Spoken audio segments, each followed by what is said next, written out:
Good morning दोस्तों, कैसे हो? आशा करता हूं कि आप लोग ठीक होंगे। टीआर एजुकेशन पॉइंट में आप लोगों का स्वागत है। आप लोगों का कमेंट पढ़कर अच्छा लगता है। अगर मेरा पढ़ाने का तरीका सही है तो अच्छा आप लोगों को लगता है तो आप लोग कमेंट करें, लाइक करें, अच्छा लगता है। भारत का संवैधानिक विकास, इसका 3 क्लास हम लोगों ने पढ़ लिया। यह चौथी क्लास है। इसको समझने के लिए अगर आप लोग पिछली क्लास देख लेंगे तो इसको बेहतर ढंग से समझ सकते हैं। अच्छी तरह से समझने के लिए अगर इसके पीछे वाली तीनों क्लास पढ़ लेंगे तो और समझने में आसानी होगी। उन तीनों क्लास के वीडियो का लिंक इस वीडियो के डिस्क्रिप्शन में डाल दूंगा, आप लोग देख लेना। 1892 अधिनियम तक हम लोगों ने पढ़ लिया था। इसके आगे देखते हैं क्या बदलाव होते हैं, कैसे होते हैं। आओ देखते हैं। 1909 का भारत परिषद अधिनियम, इसको मार्ले मिंटो सुधार के नाम से भी जाना जाता है। इसमें क्या बदलाव हुए देखते हैं। विधानसभा का विस्तार हम लोगों ने पढ़ा था। 1861 अधिनियम के तहत विधानसभा का गठन होता है। 1892 के तहत इसमें सदस्य हो जाते हैं 16। अब इसमें सदस्य बढ़ा दिए जाते हैं, हो जाते हैं 60। तो विधानसभा को विस्तार कर दिया जाता है, यानी उसके मेंबरों की संख्या बढ़ा दी जाती है और 60 कर दी जाती है। अगला है सार्वजनिक विषयों पर प्रश्न पूछने का अधिकार भारतीयों को। 1892 अधिनियम के तहत हमने देखा था केंद्रीय विधान परिषद के अंदर भारतीयों को सिर्फ बजट पर, वार्षिक बजट पर प्रश्न पूछने का अधिकार था। लेकिन अब ये क्या करते हैं कि भारतीयों को सार्वजनिक विषय पर भी प्रश्न पूछने का अधिकार दे देते हैं। यानी कि भारतीयों को और थोड़ा अधिकार दे देते हैं कि वह केंद्रीय विधान परिषद में सार्वजनिक विषयों पर भी अपनी बात रख सकते हैं। पृथक निर्वाचन के आधार पर मुस्लिम आरक्षित सीट। पृथक निर्वाचन के आधार पर मुस्लिम आरक्षित सीट। सांप्रदायिक प्रतिनिधित्व के प्रावधान के लिए यहाँ मुस्लिमों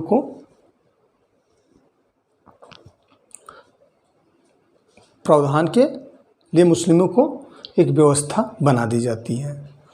यानी कि अब जितने भी मुस्लिम सदस्य चुनाव में, केंद्रीय विधान परिषद के सदस्य बनने के लिए चुनाव में खड़े होंगे, उनको मुस्लिम ही वोट करेंगे। यानी कि यहाँ पर धर्म के नाम पर बांटने का कार्य इन्होंने किया। यानी भारत क्या है, अनेक धर्मों, अनेक जातियों वाला देश है। यहाँ अनेकता में एकता है। तो इन्होंने यहाँ पे भारत को तोड़ने की बात की है। यहाँ पे अगर देखा जाए तो ये सोचे कि भारत को धर्म के नाम पे तोड़ो। तो वही है कि इन्होंने क्या किया, मुस्लिमों को पृथक निर्वाचन के आधार पर आरक्षित सीट कर दिया। यानी कि अब ये मुस्लिम ही कैंडिडेट होंगे, उन्हीं के मुस्लिम ही मतदाता होंगे।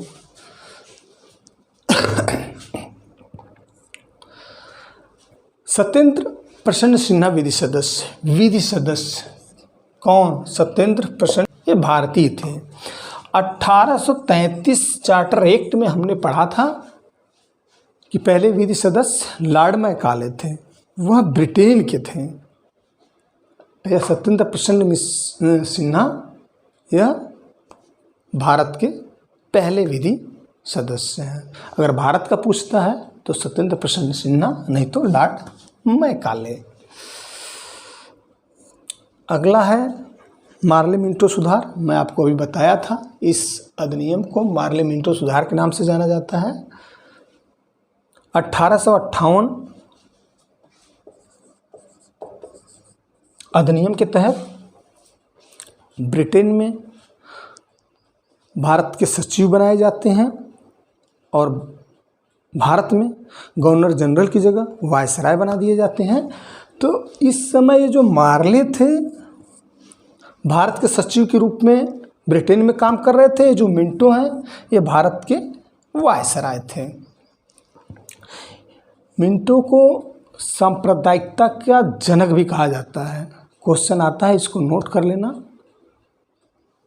सांप्रदायिकता के जनक मिंटो उस समय वायसराय थे भारत के।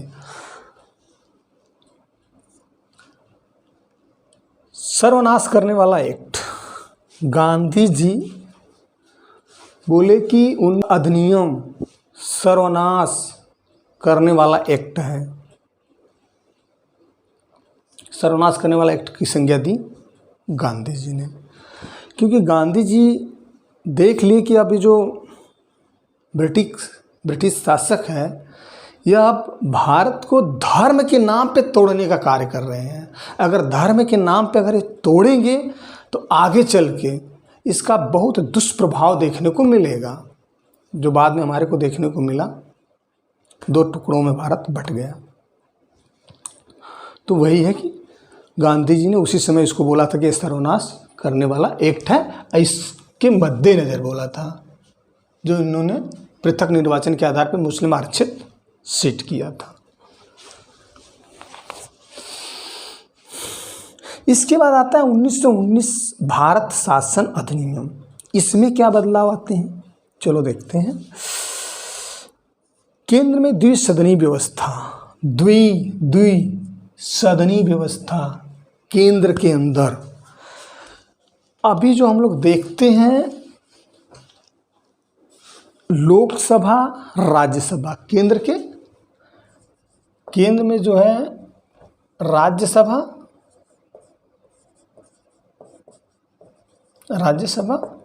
और लोकसभा,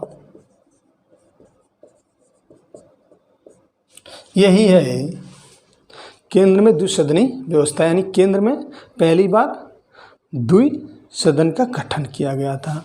इसके मेंबर थे 60, इसके मेंबर थे 144।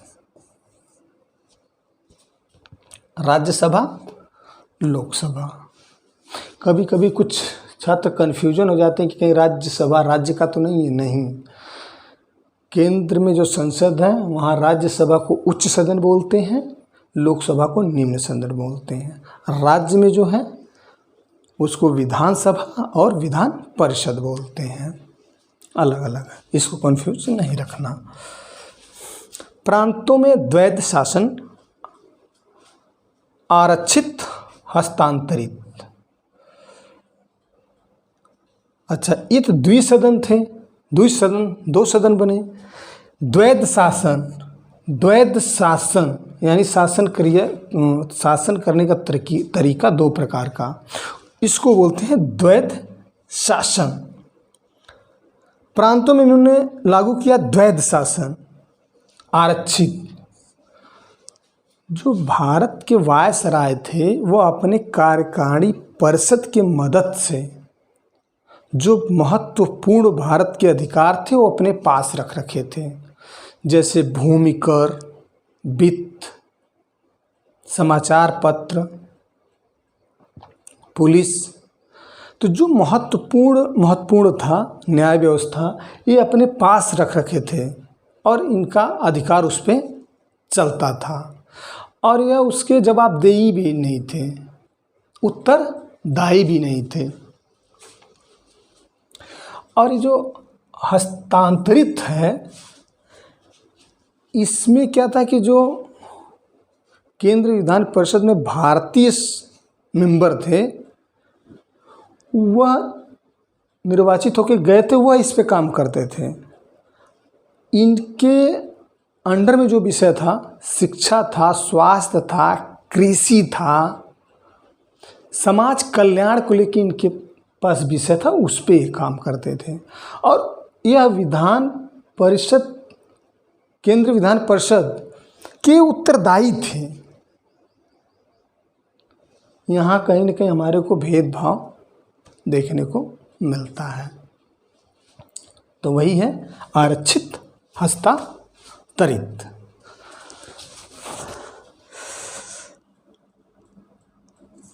प्रत्यक्ष चुनाव की व्यवस्था, एक हम लोगों ने 1892 अधिनियम के तहत भी पढ़ा था। निर्वाचन पद्धति की शुरुआत, यहाँ भी बोल रहा है प्रत्यक्ष चुनाव की व्यवस्था। वो जो था वो अप्रत्यक्ष रूप से था, यह प्रत्यक्ष रूप से है। 1892 अधिनियम के तहत अप्रत्यक्ष रूप से, अप्रत्यक्ष या परोक्ष रूप से व्यवस्था थी। यहाँ क्या है, प्रत्यक्ष चुनाव की व्यवस्था। प्रत्यक्ष और अप्रत्यक्ष क्या है, भारत के अंदर अगर देखा जाए राज्यसभा के मेंबर या राष्ट्रपति का जब चुनाव होता है तो यह अप्रत्यक्ष रूप से होता है, और लोकसभा के मेंबर का चुनाव, विधानसभा मेंबर का चुनाव प्रत्यक्ष रूप से होता है। यानी जनता जिसको अपना मत देकर जिताती है वह लोकसभा में जाता है, विधानसभा में जाता है, तो उसको बोलते हैं प्रत्यक्ष चुनाव, यानी जनता द्वारा चुना गया प्रतिनिधि। जनता जिसको चुनती है उसके द्वारा किसी को चुना जाता है, उसको अप्रत्यक्ष बोलते हैं। तो राष्ट्रपति का चुनाव वैसे ही होता है, हम लोग लोकसभा मेंबर, विधानसभा मेंबर को चुनते हैं, वह क्या करते हैं कि राष्ट्रपति को चुनते हैं। तो अप्रत्यक्ष प्रत्यक्ष चुनाव दोनों अलग अलग हैं। अभी आपको समझ में आ गया होगा। पृथक निर्वाचक मंडल का विस्तार, यही चीज है।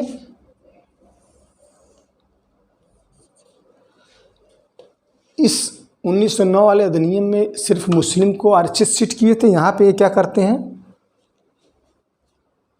सिखों को, भारतीय ईसाई, यूरोपी, अंगला, भारतीय अंगला को, जो अभी हमारे को देखने को मिलता है अनुच्छेद 331 के तहत लोकसभा में आरक्षित सीट है अंगला भारतीयों के लिए, और 333 आर्टिकल अनुच्छेद में विधानसभा में सीट है अंगला भारतीयों के लिए। कहीं न कहीं यहीं से देखने को मिलता है इसकी शुरुआत।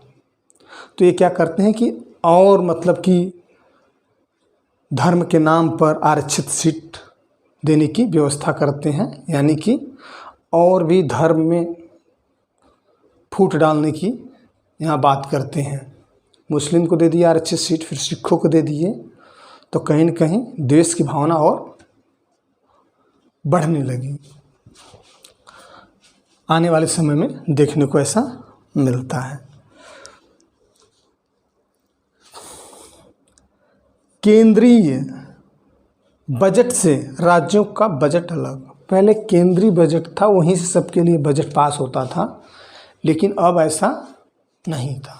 अब इसमें 1919 अधिनियम के तहत इन्होंने क्या किया, प्रांतों को, प्रांतों या तो राज्यों के लिए इन्होंने अलग बोला कि आप लोग अलग अपना बजट पेश करो। तो पहली बार बजट अलग कर दिया गया केंद्र और राज्य का, यानी अलग अलग कर दिया गया। राज्य अपना बजट खुद पेश करेंगे। इसके बाद 1935 भारत शासन अधिनियम आता है। इसमें क्या क्या बदलाव होते हैं, चलो देखते हैं। अखिल भारतीय संघ का निर्माण, पहली बार ब्रिटिश ने माना कि भारत कई राज्यों को मिला के, कई प्रांतों को मिलाकर एक देश है, यानी भारत एक संघीय देश है। तो पहली बार ब्रिटिश ने माना कि कई राज्यों को मिला के भारत एक देश है। अखिल भारतीय संघ का निर्माण किस अधिनियम के तहत हुआ है? तो 1935 अधिनियम के तहत क्वेश्चन देखने को मिलते हैं यहाँ से। प्रांतों में द्वैध शासन समाप्त, स्वायत्तता। प्रांतों में द्वैध, यहाँ हमने क्या देखा? प्रांतों में द्वैध शासन यहाँ पे शुरू किया गया था 1919 अधिनियम के तहत। यहाँ पे इसको समाप्त कर दिया जाता है, यानी कि प्रांतों में द्वैध शासन को समाप्त कर दिया जाता है। स्वायत्तता यानी इनको स्वतंत्र कर दिया जाता है। अब यह स्वतंत्र थे, अपने निर्णय खुद राज्य लेते थे, तो इनको स्वतंत्र कर दिया जाता है और द्वैध शासन समाप्त कर दिया जाता है। राज्यों में द्विसदनी व्यवस्था, यहाँ हम लोगों ने क्या देखा था? केंद्र में द्विसदनी व्यवस्था, यहाँ पे हमने देखा था राज्यों में द्विसदनी व्यवस्था। यहाँ पे राज्यों में द्विसदन की व्यवस्था की जाती है, वही है विधानसभा, विधान परिषद। राज्यों में विधानसभा और विधान परिषद द्विसदन बनाए जाते हैं, तो वही है ये द्विसदनी व्यवस्था। 11 प्रांत थे उस समय, यानी 11 राज्य थे। 6 राज्यों में विधान परिषद गठित की जाती है पहली बार। 6 राज्यों में पहली बार विधान परिषद गठित की जाती है। संघीय न्यायालय, संघीय बैंक, पहली बार दिल्ली में सुप्रीम कोर्ट की स्थापना होती है 1935 अधिनियम के तहत। 1773 रेगुलेटिंग एक्ट के तहत कलकत्ता में भी सुप्रीम कोर्ट की स्थापना होती है 1774 में। वह होती है 1774 ईस्वी में, लेकिन यह 1935 अधिनियम के तहत दिल्ली की जो अभी सुप्रीम कोर्ट है उसकी स्थापना होती है। तो यह अलग है, वह अलग है। तो ये वही है संघीय न्यायालय, सुप्रीम कोर्ट की स्थापना 1935 अधिनियम के तहत।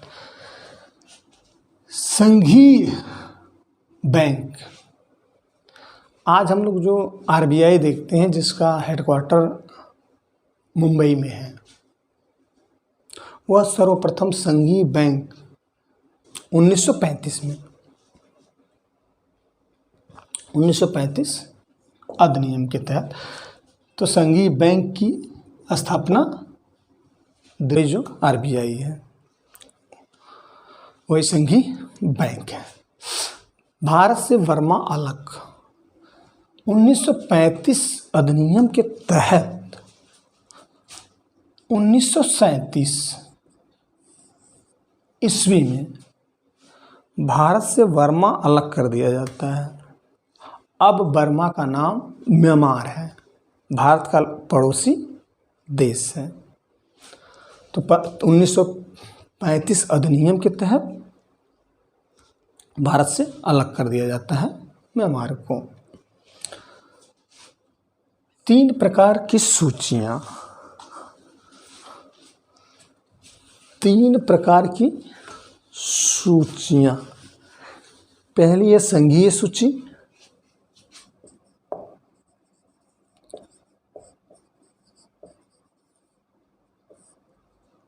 राज्य सूची,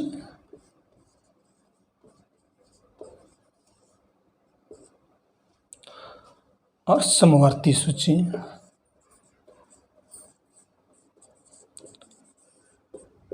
राइटिंग पे नहीं जाना, मैं बोल रहा हूँ उसको आप नोट कर सकते हो। वैसे भी मेरी बहुत अच्छी राइटिंग नहीं है, ठीक है, तो वैसे भी लिखते हैं इस पे बोर्ड पे तो सही लिख नहीं पाते हैं, तो अगर नहीं समझ में आता तो बोलता हूँ तो लिख लिया करो।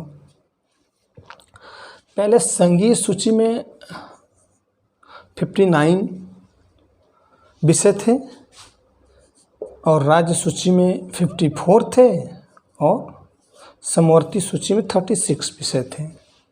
इस पे कानून बनाने का इनको अधिकार था। संघीय सूची मतलब केंद्र सूची का विषय है। लेकिन अब फिलहाल संघीय सूची यानी केंद्र सूची 100 विषय पर कानून बना सकता है, राज्य सूची 61 विषय पे जो अभी है, समवर्ती सूची 52 विषय पे। आगे इसको हम लोग पढ़ेंगे। संघीय सूची में 100 विषय है, 61 विषय राज्य सूची में और समवर्ती सूची में 52 विषय है। आज हम लोगों ने 1909 अधिनियम, 1919 अधिनियम और 1935 अधिनियम को पढ़ा। भारत का संवैधानिक विकास 4 क्लास में इसको हम लोगों ने देखा। आगे वाली क्लास में इससे आगे देखेंगे और आगे आपको पढ़ाएंगे। मेरा पढ़ाने का तरीका अच्छा लग रहा है तो चैनल को सब्सक्राइब करें, ज़्यादा से ज़्यादा लोगों को शेयर करें। चैनल फ्री है, कोई भी छात्र हो जो पढ़ना चाहता है वह पढ़ सकता है। अगली क्लास में फिर मिलेंगे। धन्यवाद।